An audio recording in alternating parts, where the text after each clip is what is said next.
ओकू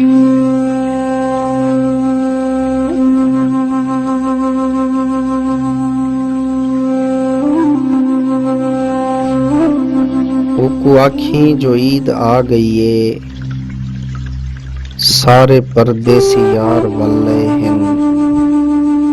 असां हाली तई अपने आखी को ऊंदे रस्ते ते यार लई पे हैं। आस कल दी अजन बचई पे हैं।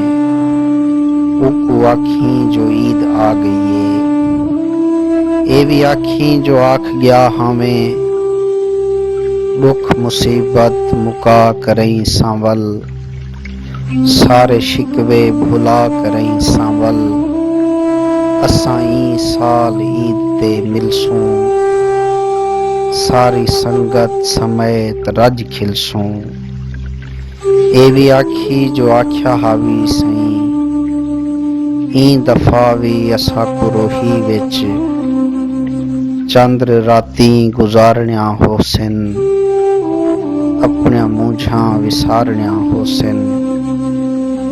ए भी आखी जो तैं ए आख्या हा, असां कुछ पल शहर डिरावर विच भुरदियां कंधां दे कहीं पछावें ते, या कहीं जाल दे किणावें ते धरती वासें दे दुख वंडे सूं बहे, जिंदगानी दे हाल देसूं बहे।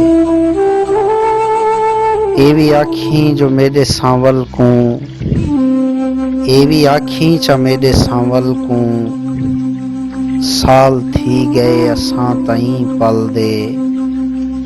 यार बस इंतजार विच रह गयूं, थी सके तां तू अपने वादे को ई दफा तां सजन निभावें हा। ईद संगत को आ करावें हा।